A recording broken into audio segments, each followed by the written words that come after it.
Hello and welcome to another edition of GNAT TV News Project's In-Depth Series.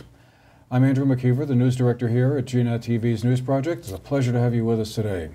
It's also a pleasure to have with us in the studio three of our area's state representatives, and we'll meet them in just a moment. Today is Monday, March 19th, and they're back at work in Montpelier after a town meeting break.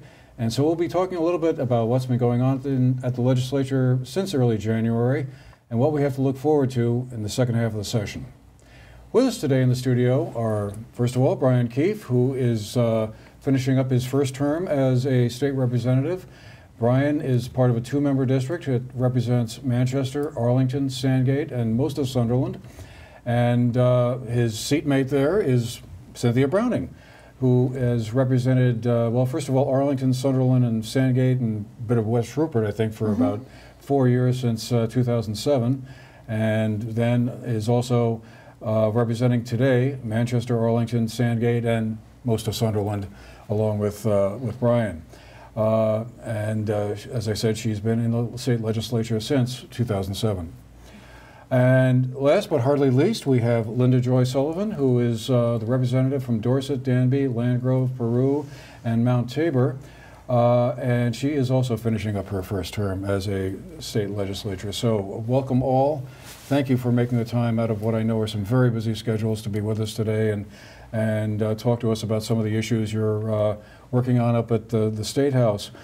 I guess just to get us started, let's sort of go down through a few issues that seem to be hardy perennials. We always wind up talking about them in one form or another. And I guess at the top of the list strikes me is this education finance reform bill.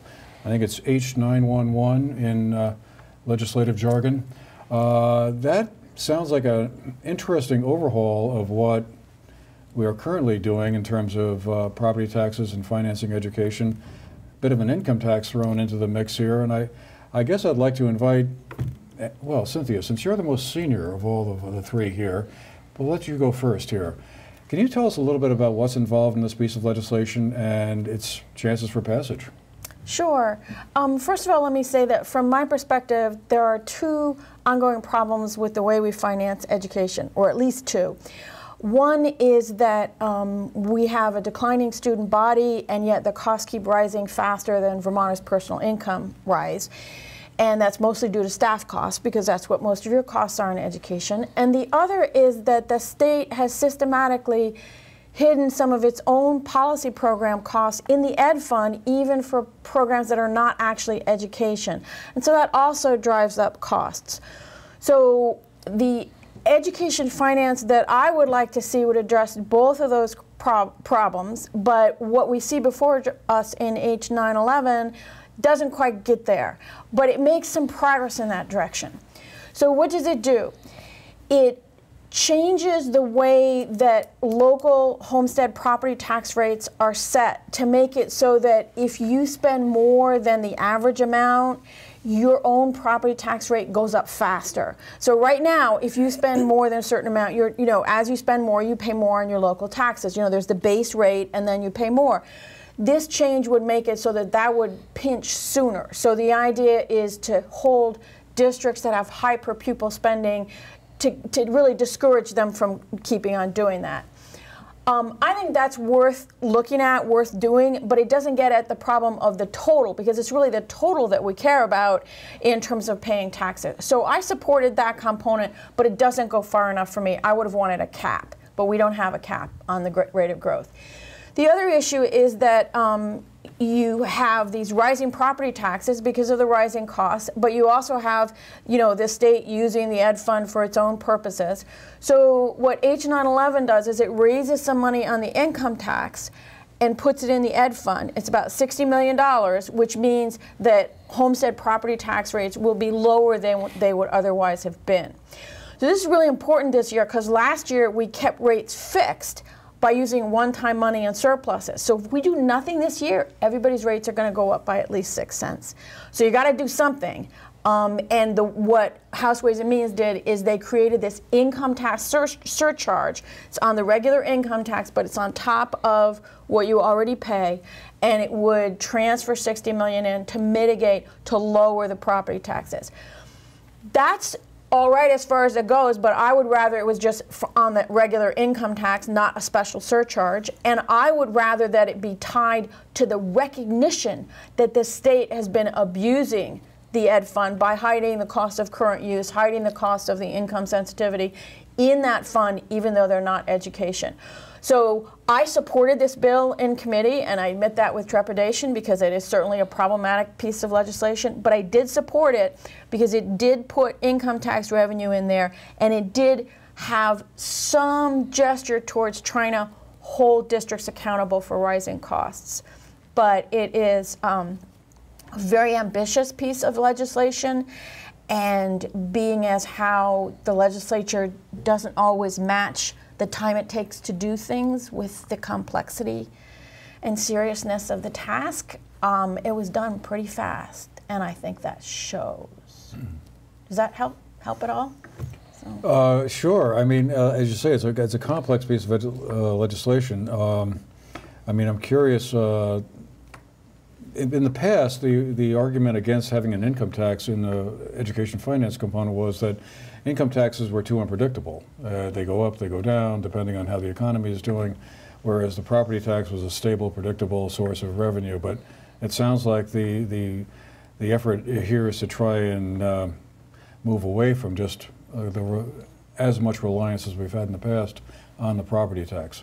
But yeah, maybe I'm misunderstanding. No, you're not wrong. I mean, one thing that's worth noting is that many people who get property tax assistance basically already pay into education based on their income. You know, it's not everybody pays just on their property value. Many of us get assistance if we're below a certain income level.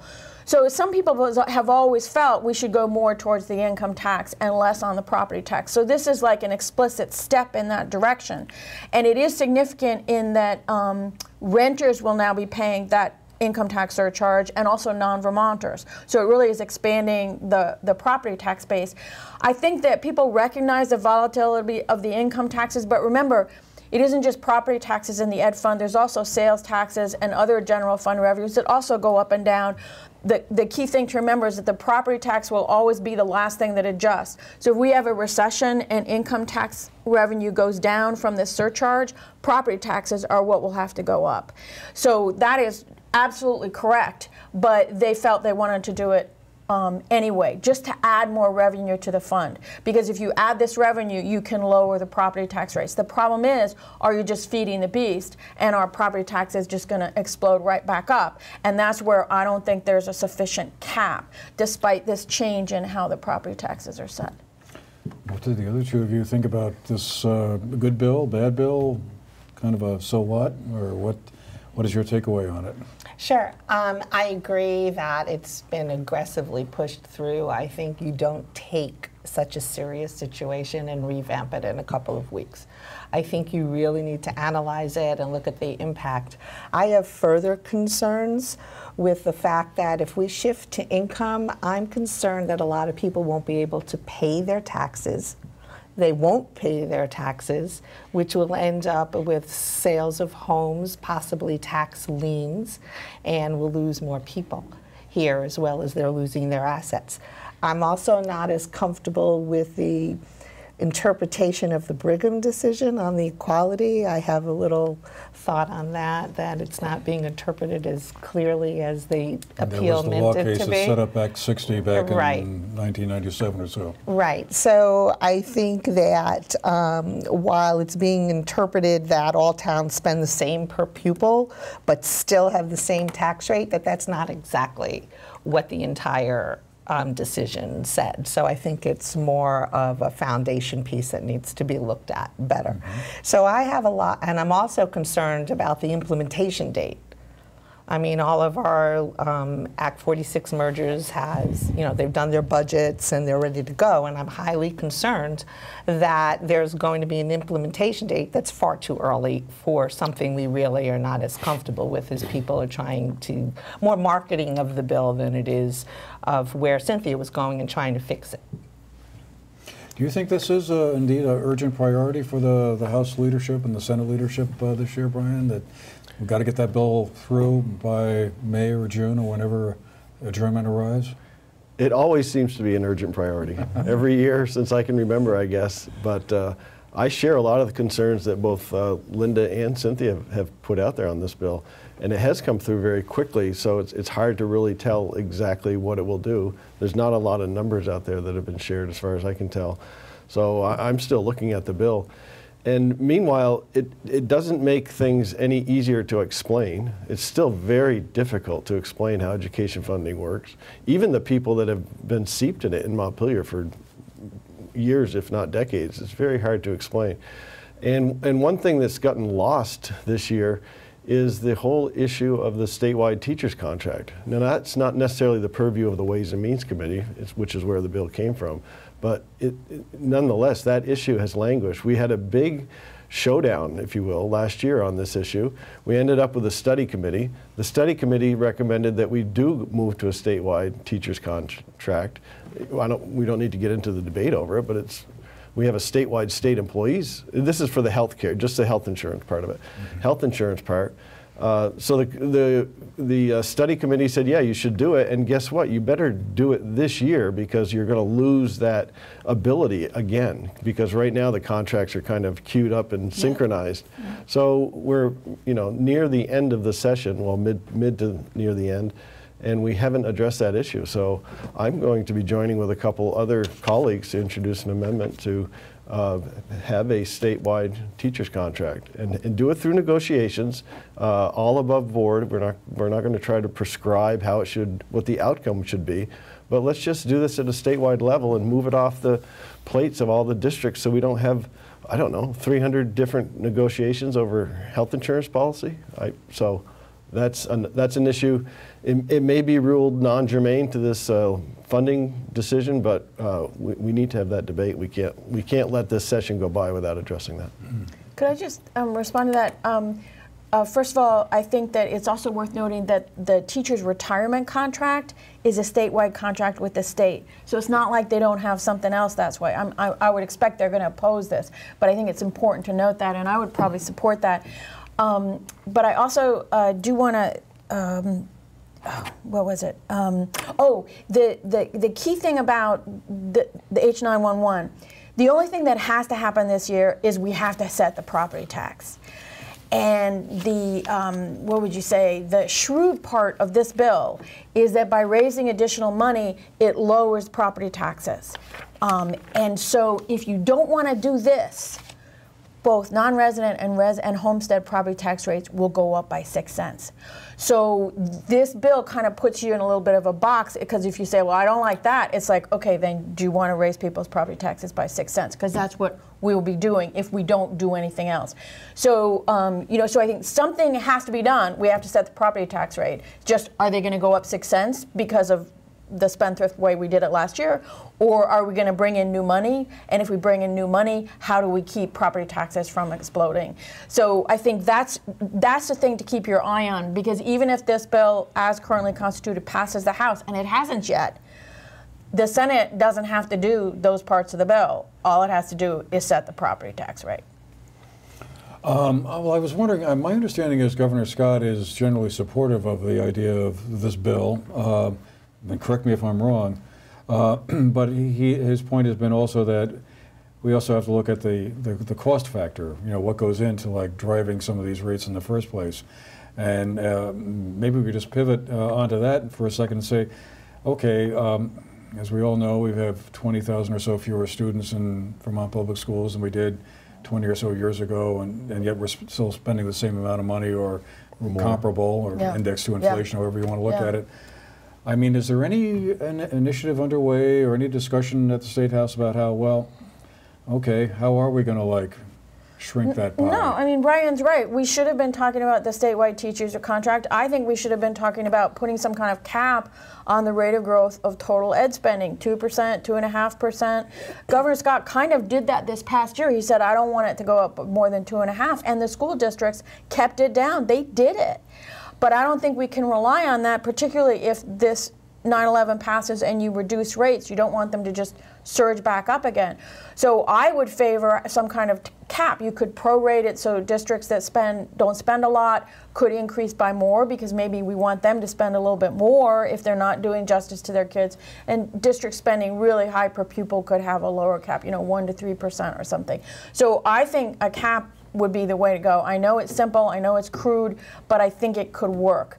Governor Scott definitely doesn't feel there's enough cost control in this, but I also think that although he's rightfully open to considering what we're doing, he does not want to raise taxes and fees, and this bill does. It changes the income tax not just to offset the federal tax reform, because we have to do something to offset the effects of that on Vermonters. We don't want an unintended tax increase, but this bill increases Vermonters' income taxes by $60 million, and then that goes into the ed fund. So it's very hard for me to imagine the governor swallowing that without getting more cost control than he's getting, or maybe he can't swallow it at all. But again, if he says, I won't do this, property taxes are going to have to go up by 6 cents. And that's not a comfortable thing either. If I may just, on that Sure. point, that just seems to be the history of education reform. That if you're against this, then, it's going to get worse. You look at Act 60, Act 46, those had elements of that as well. And, but Cynthia's right. It's going to put people that oppose this into a bad spot. But meanwhile, even if property taxes do go down the 6 cents that this bill promises, it's just going to get made up on the income tax side. The spending is going to be the same. Right. So Right. it's a shell game. Well, it's an honest shell game, because it's really clear what's happening. Property taxes will go down and income taxes will go up. But there's no sense that any particular person will come out even. And that's scary. I mean, it's scary. I think. Well, I guess we'll follow that one closely. Always interesting to see how we wind up on things like that affect virtually everybody.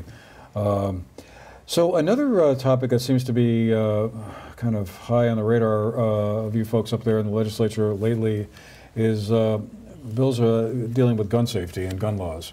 I see that we've had many visitors recently come through to argue and lobby on behalf of one side or the other of some sort of change in Vermont's gun regulations, of course, driven on and sparked a lot by the tragic event in Florida last month at the high school in Parkland, Florida. There seem to be 3 or 4 bills that seem to be floating around out there which would do different things. It sounds like, from my perspective, that the most likely one that might pass would do something that would tinker with background check regulations and stop short of an all-out ban on assault or semi-assault rifles. But what is your sense of things up there? Do you think that there is one of those bills that might actually advance to the governor's desk, who has apparently had a change of heart in this whole subject in the wake of the possibility that there might have been a similar sort of event take place at Fairhaven Union High School, and fortunately, if that was indeed a possibility, that was forestalled. But a year ago, the governor was fairly foursquare on. We've got gun rules that are just right for Vermont. We don't have a big problem with gun violence, but that seems to be different this year. So is there going to be any action on that front, do you think? Okay, so I think that the governor is going to be open-minded, of course. I think that he's had representatives come into the judiciary to give their points of view on some of the bills that have been there, whether they want certain bills stronger or don't or not. But I think he's paying attention. As far as the bills that get passed, I think the issue is going to be between the Senate and the House. I think that's more of the controversial issue. I think that there's a concern about Second Amendment rights, and there should be. I think, though, the Fourth Amendment actually allows a judge, if they believe that there is an issue, a police officer, knows that someone's life is threatened, that they can override the Second Amendment, but there's parameters to that. So it's not carte blanche, go in and do everything you want. So I think that from the Senate side, the original bill that came out, it was unanimous from all of the members there, was a red flag bill that was structured on Florida's bill. And I think the House did a very good job in tweaking that bill and taking the old 422 and fixing the constitutional elements there. Now that's gone back over to the Senate, and the Senate is not addressing that combined bill, but is looking at the old 422. And from the testimony that I've been following, I'm not quite comfortable that they are addressing the constitutional issues yet. And just to make clear, the red flag bill, that's a S221 or H422. That's the idea that if someone files an affidavit and goes through the state's attorney to claim that so-and-so is a danger to themselves and others, it will go before a judge and their firearms could be confiscated temporarily only through that legal process, and then there'll be a way to get them back. And this follows the way in which we can involuntarily commit someone who is deemed to be a danger to themselves and others due to mental illness. So it's definitely following that. It is not law enforcement just going in and taking somebody's guns because their neighbor said something about them. It's a whole legal process, and the idea is try to address the problems of people with mental illness or temporary instability having firearms. So that's why it's called a red flag kind of thing. That bill, some version of that bill has already passed both the House and the Senate. So I think Linda's right. That version is most likely the thing that'll get to the governor's desk. The other thing that I think has some support is universal background checks. We have background checks for some purchases and not for others. I think it should be for all unless you're talking about a gift between family members, and I think I could support that depending on how it's drafted.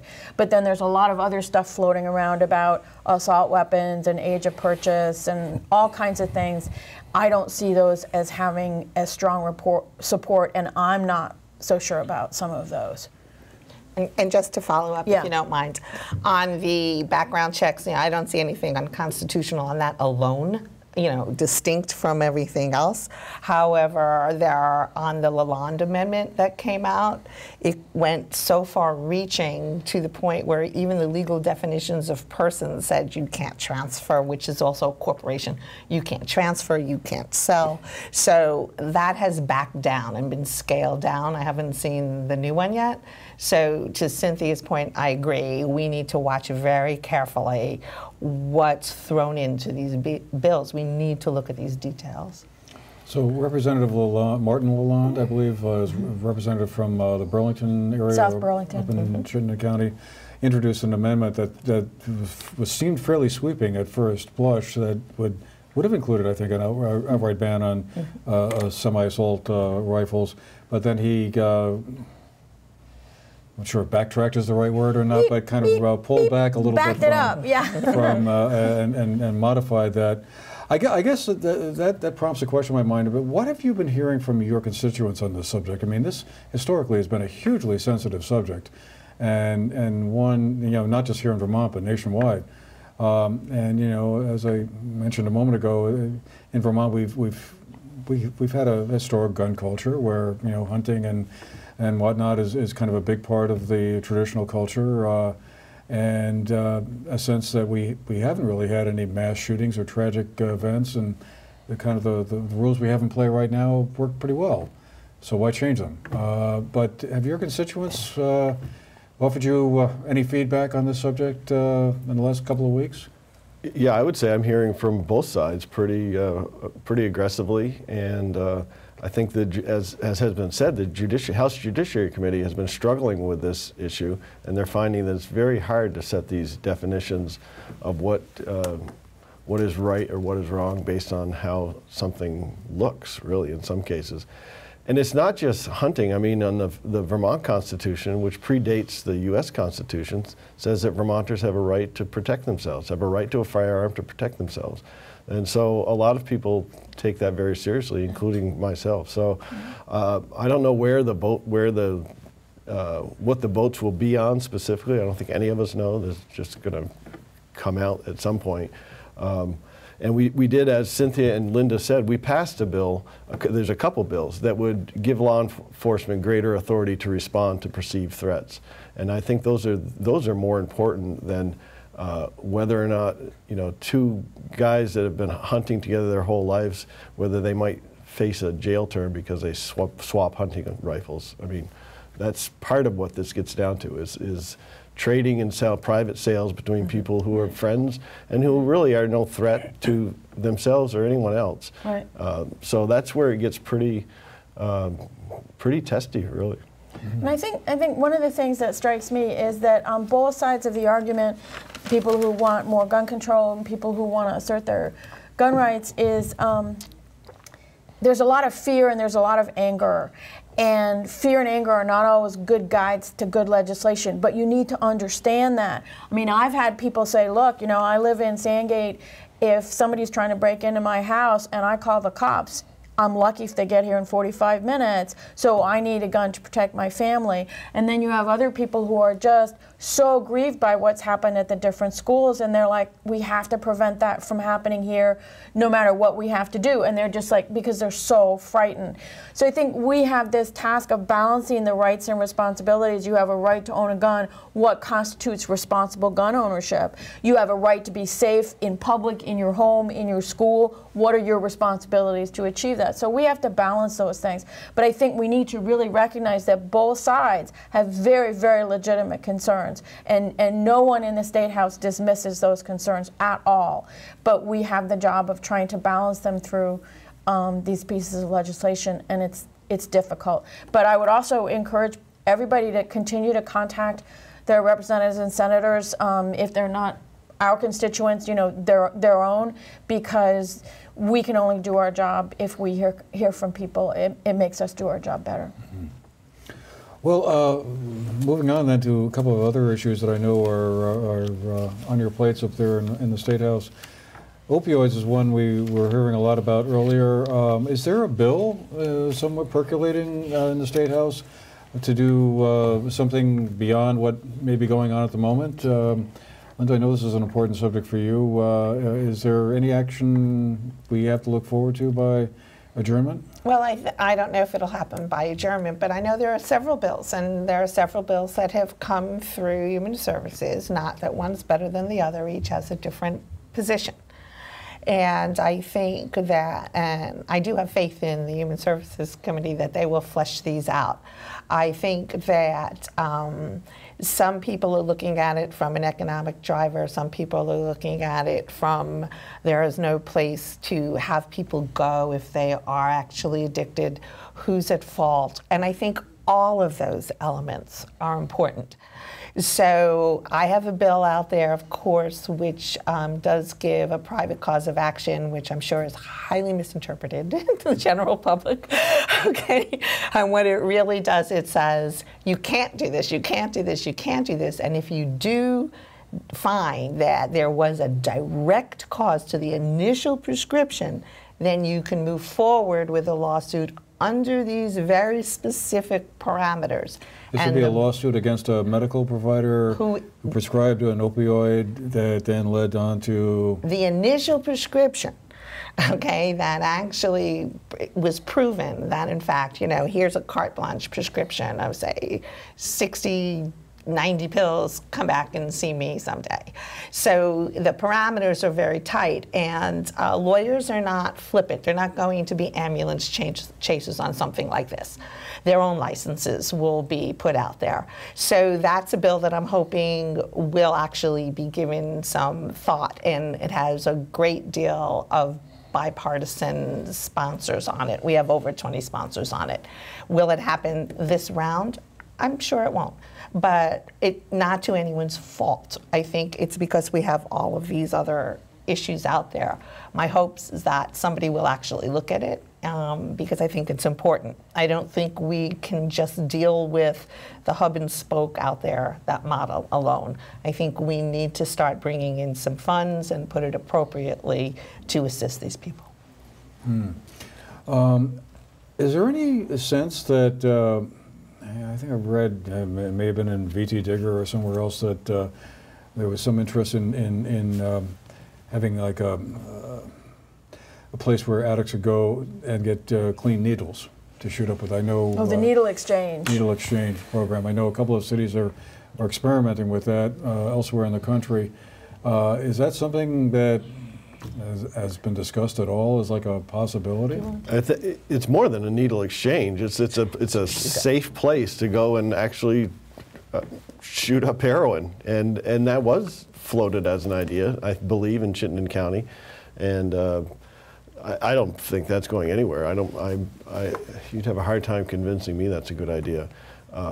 What I do think we need to do, and I think it is getting better, is more enforcement and harsher penalties on people that sell heroin and fentanyl. I think our courts are getting tougher on that, and at the very least, we need to do more on that. On the treatment side, I almost feel the other way. I think we need to be, my learning in the year and a half is that we actually, I think, need to take a more humane approach to that. For people in jail, for people who are on other social programs. We need to get them off the drugs, but I don't believe you get people off drugs by driving them into the shadows. I think you need to, the hub and the spoke, as Linda mentioned, is a good model. It's just part of the whole network of care, if you will. It's a big problem, but we need to have the right, smart approaches, and we need to encourage people to come into it, because a lot of people have found themselves addicts almost through no fault of their own. There's a lot of, through pain medication or other ways. I'm not excusing any behavior, but a lot of this behavior, we need to welcome people into treatment systems. I think there's some tobacco money. They just got some new tobacco settlement money, and some of that's going to go back into the tobacco fund, but some of it, I think, is going to go towards supporting funding for more of the opiate treatment, because we still have people on waiting lists. I mean, when people come out and say, I want treatment, and you can't get them into treatment, that's really hard, because it's hard for them to sustain that dedication. And so this is a windfall funding, so it's not going to last forever, but I think putting some of it towards opiate treatment is a good idea. I don't know exactly how that's all going to shake out. And part of it, if I just real quickly, is pregnant moms and babies that are born addicted. I mean, there is a good example of a place where more money needs to be spent, and again, to bring people in. It does not help the baby if the unborn baby to be born, if that child's future mother, pregnant person, is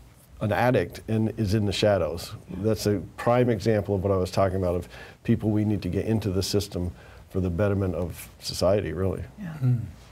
And to that point, I agree money should go to the pre and postnatal arena. That's where I think you need to target the funds, and that's where my bill was going, with the monies would go there. But going back to your point of the clean needles, and to Representative Keefe's point, it's not just clean needles, and I would think that our legal enforcement people would be standing outside of those places and arresting people and corroborating with breaking the law and seizing drugs, and there would be such a fear factor that that would not work in the state of Vermont. Because my understanding is, and at least in some of these needle exchange programs I've read about, is that it's coupled with counseling and saying, hey, you come in here, yes, you're not going to get some kind of disease from using a dirty needle, but while you're here, why don't you take this brochure about this treatment facility and that's true. Consider. Yeah, and that's true. That's true. It's supposed to be like an opening for getting into treatment and social services. I think the problem that many of us just can't get past is that you're essentially providing them with a place to do something that's illegal and that's dangerous and damaging.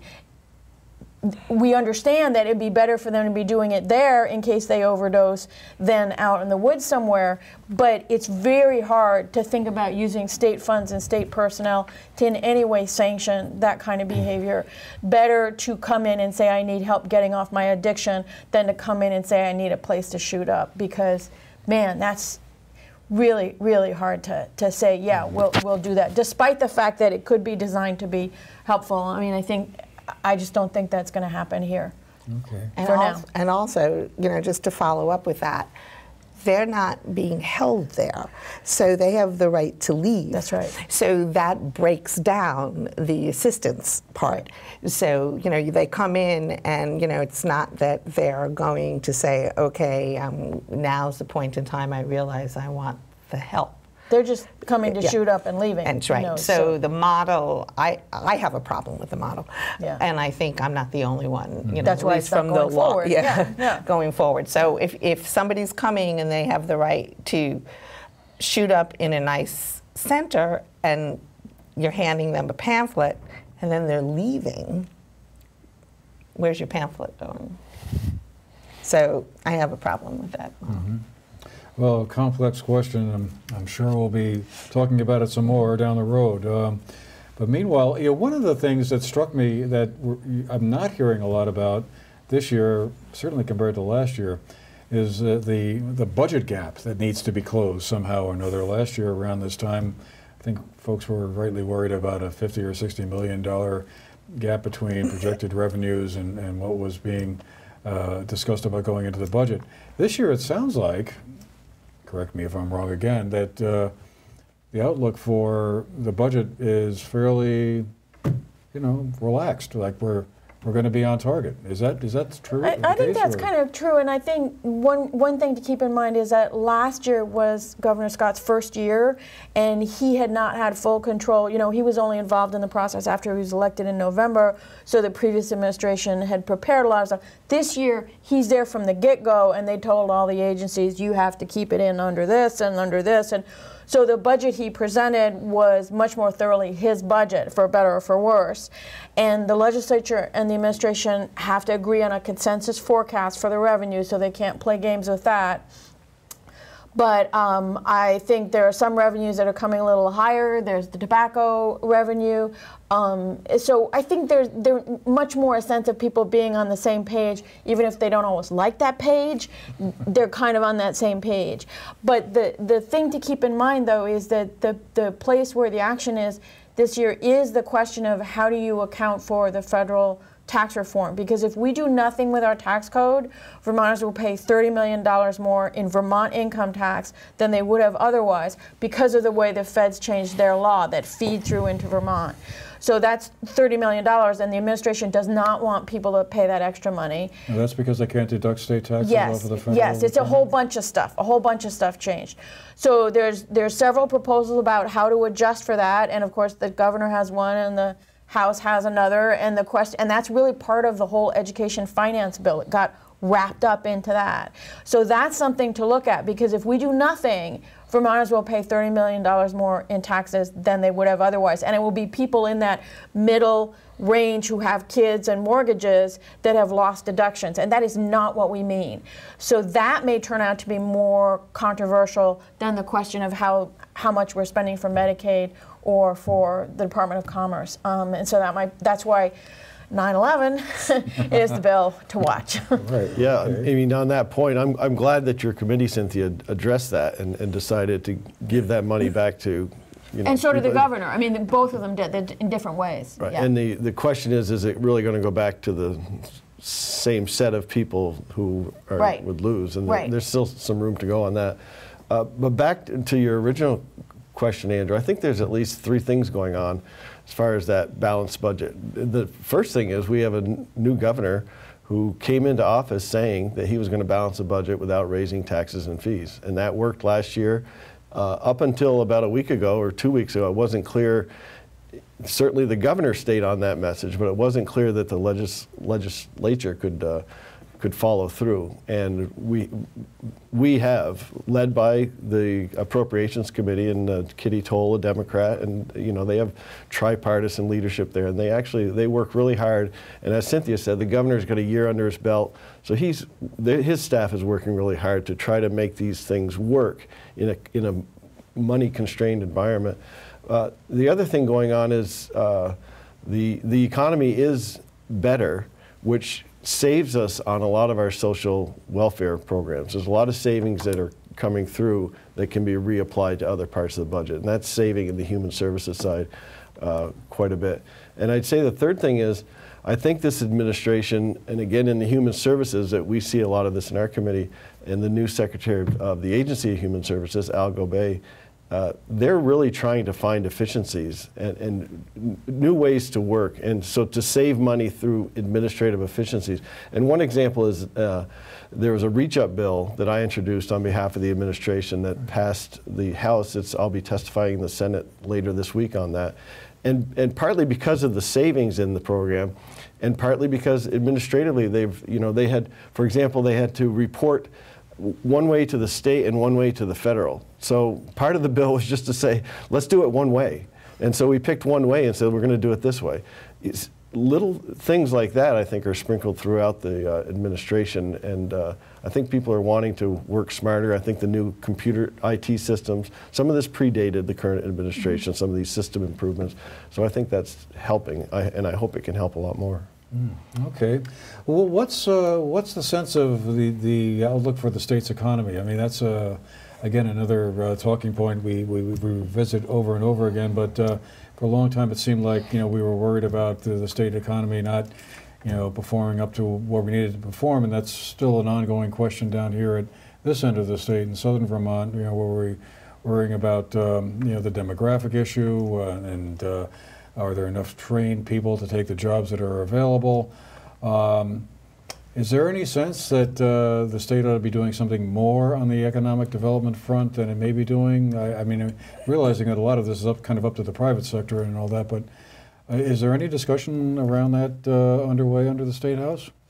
Sure. On my committee, the Commerce Committee, and the agency has come forward to our committee and asked, actually, for $3.1 million to put together an entire program to vibrate and revitalize the economy. Of course, I'm not sure they're going to get their $3.1 million, but at least there are portions that have been approved, through it.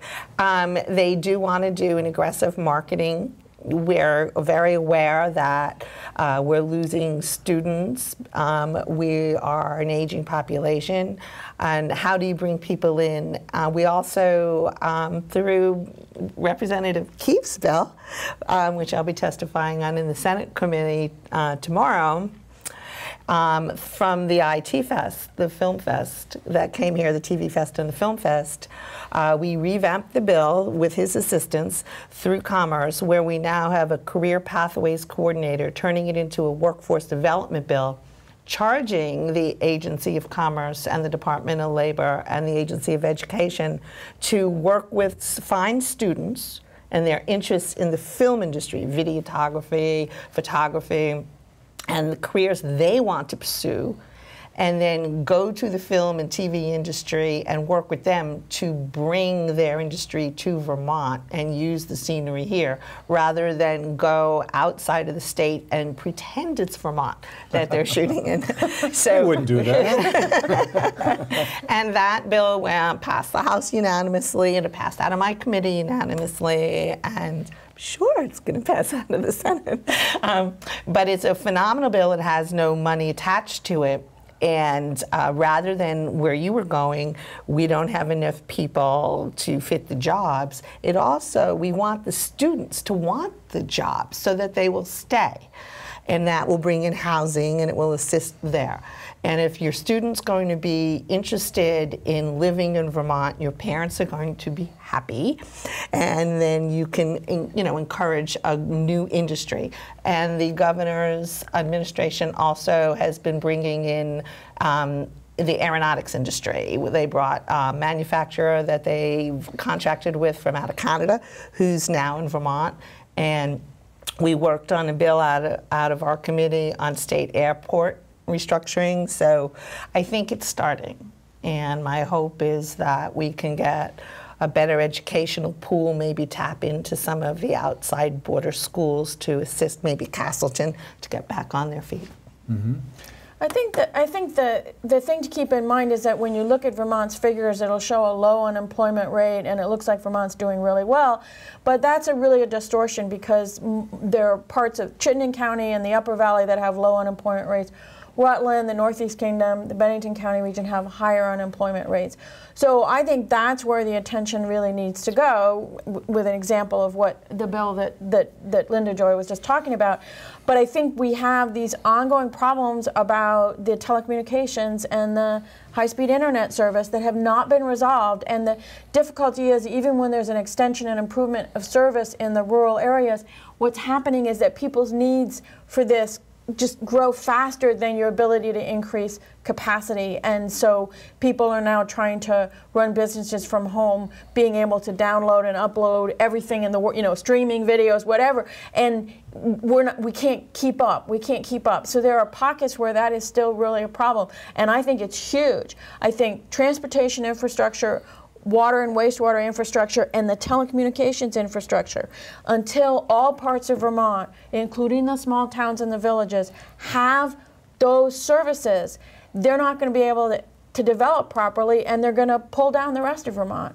And I think this might be a chance for you to talk about that meeting. What a great segue. You didn't plan this in advance, did you? Yeah, I did. So to that, and thank you, Representative, Michael Sherling, the Secretary of Commerce, will be coming to Dorset, the Dorset Inn, March 26th at 10 a.m. to address that exact issue.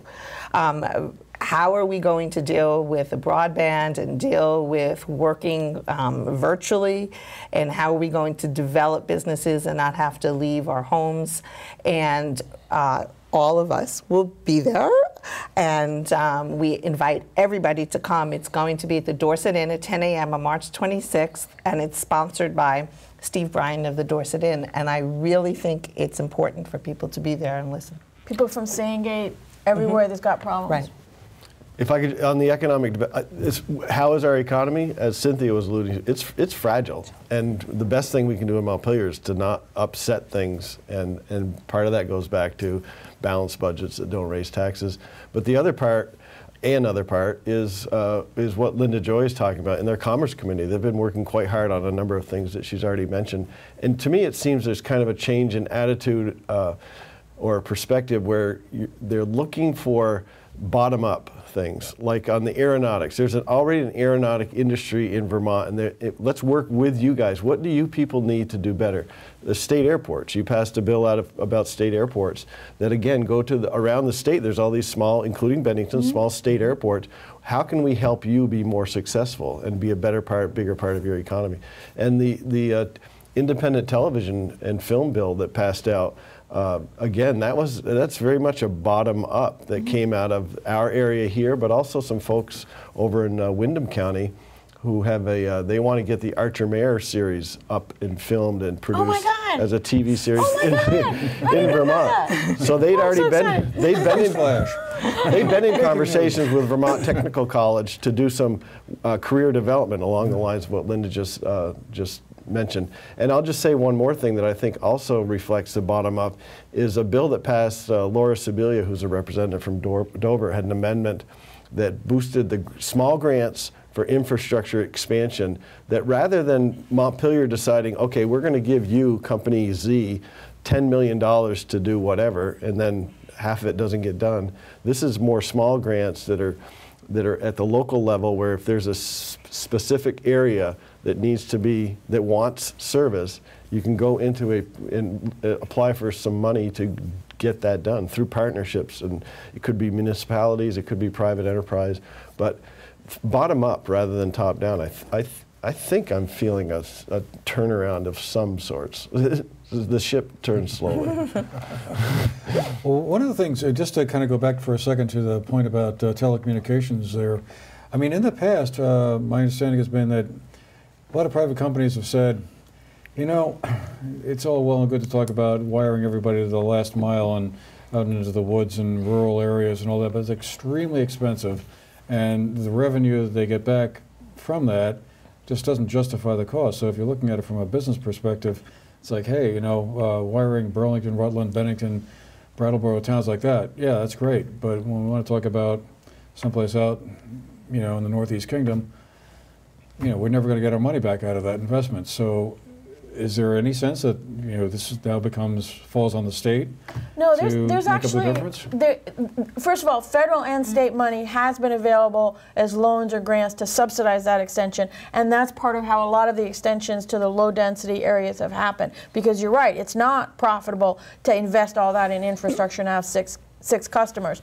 But all of us benefit when those 6 customers are online. So the state and the feds have been investing in that. But there is an alternative model, which is the municipal partnerships. There's a group called EC Fiber that has been sort of facilitating those partnerships where you can create a municipal utility district to facilitate building out the infrastructure, and there are ways in which that entity could partner with Fairpoint, or I guess it's now Consolidated, or some other, to get it done. In my understanding, EC Fiber in some cases has, Fairpoint owns the pole, and EC Fiber is able to attach their cable to Fairpoint's pole, and then so there are ways in which the partnerships can happen to get it done without one party bearing the entire cost. But particularly if Fairpoint or Consolidated ends up with more customers, then that's all to the good. So I think that's the way we have to do these kinds of extensions, because the state, because of the federal legislation, because people may be thinking, why doesn't the state just say, you shall do this? Because the federal government, in its infinite wisdom, told us we can't do that. And so the only company we really have regulatory power over is Fairpoint or Consolidated, because they're a phone company. Comcast or AT&T or any of the others, we do not have good power over Comcast. Because they are not a telephone company. So it's very, very hard. And the companies want to just go where it's profitable, and how do we get them to cover the other people too. But that's why it's taking so long. And then also there's this sense that every time you get faster coverage, you want even faster coverage and everything, wireless, everything. And so it's very hard. It's very hard. But I think progress has been made. It's just it's invisible because we want more progress right away. Right. But progress has been made, and I think the small-scale municipal partnership is the way to go. People don't want to hear that. They want to say, I want what I want now. But if you tell them, look, we can't do that. But if you get together with your neighbors and form an organization, then we can try to facilitate it. Okay, interesting. Well, we'll certainly be following that one closely, because yes, I want faster bandwidth too. And you're right on 7A. Yeah, so. I know. I shouldn't be complaining about anything, should I? But I will anyway. So just to kind of close things out here, I just thought it'd be interesting to kind of go around the table and ask each of you what you were recently back here and for all the town meetings, right? And had the week, of the town meetings, being down here. So you were able to circulate around to several town meetings and speak with constituents. And I guess I was just curious, what were some of the things that were on their minds? What were some of the issues that seemed to kind of come up more frequently than others, perhaps, in some of these conversations that you're going to take back to Montpelier and go, well, we need to do something about X? You go So first. most of my towns were pretty much the gun law issues. That was the hot topic. And also because that's what was driving before we left. Right. So that was the message that was in all of the papers. And that was pretty much where everybody was, their concerns there. So they were worried that, that you were going to get too far ahead of the curve and, ban assault rifles or whatever, and not go back to just everybody gets a musket. Yeah. So I think that pretty much, it was mixed. Everybody wanted, I think my towns were respectful of each other to the point where they all wanted to do something, but they didn't want constitutional rights to be, totally destroyed. Okay. Yeah, and I had, on that topic, I had somebody at the meeting we were at where he said, I'm glad you guys are taking this up. Regardless of where you're going to end up, you're not ducking it. You're taking it up, and I thought that was a good comment. I'll just comment on things that were not so much at town meeting, because it was pretty much the things we've talked about, but specifically related to town government. I was able to get a reduction in some of the permit fees that the municipalities have to pay. It's a very small reduction. It's a small fee. But the municipalities were angry because all towns were paying the same fee no matter what their size, and I managed to get something in a bill that would adjust it for population and the length of the roads. So we're just talking about a couple of $100s, but the towns were angry about that. So I've gotten it into a bill. We'll see where it goes. And then the other thing is there's a bill that's going to change the town clerk fees for recording documents. Now, these aren't marriage licenses or things like that. These are mortgage documents and things like that. And one problem with those documents is that these days we need to preserve them. They need to be preserved on microfilm or in a digital form, not just the paper copy. And that's expensive. And the town clerk fees have not been adjusted in a while. So there's a bill that would increase the fee for the first page. And then that's where you get some money that goes into a restoration fund that's used to preserve and restore all the documents. It is not a perfect bill, it's a compromise, but we'll see where it goes in the process. But this is something that would affect town clerks and how they operate their office and what you would be paying if you are in there recording various kinds of permits. So we'll see what happens with that. All right. So I'll just mention, what are we hearing? It's all of the above, the stuff we're talking about right now, especially let's keep that balanced budget without raising fees and taxes. I think I still hear people saying that's what we want you guys to focus on. I'm also still hearing about the automobile inspection program. Last year I had a check engine light bill that passed the House overwhelmingly, and it basically said you shouldn't have to fail a inspection program just because your light's on if there's no other safety concern out there. And that's still a live topic in Montpelier. And and then there's a whole inspection protocol change. It's all computerized, and and it's an affordability issue. You know, there's a lot of people out there driving cars that are, it can wipe out your whole paycheck when you go get your inspection sticker, and people fear inspections like they fear going to the dentist almost.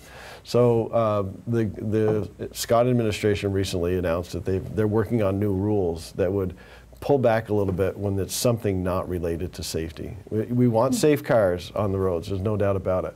But there's a sense that the inspection program, maybe we can pull it back a little bit to help with the affordability, to be a little bit more administratively efficient and not penalize people when there's not a safety issue. So that, I think, is getting better. And there's one last thing. People may have seen ads that AARP has been running about Social Security taxes. Vermont exempts a certain amount of Social Security benefits from taxation, just as the federal government does. But in one of the tax bills, the House put in an additional exemption so that more of your Social Security benefits will be exempt from taxation than before. And so I think people may have been seeing ads about this, and I just wanted you to know we were already looking at this. We looked at it last year, but this year we actually did something about it. So that's one thing that I would be pretty sure will make it all the way through, because the governor supports that. The governor proposed it as well. So I just wanted to mention that because that's something people may have seen the ads about. Okay, well, we could probably talk for another hour, I suppose, about all the various things going on under the Golden Dome, but that'll have to do it for now. But I wanted to thank Brian Keefe, Cynthia Browning, Linda Joy Sullivan, representatives from our area down here, and also thank you for being with us today. I hope it's been an interesting conversation, and we'll see you again the next time. This has been the GNAT TV News Project's In Depth. Have a great day.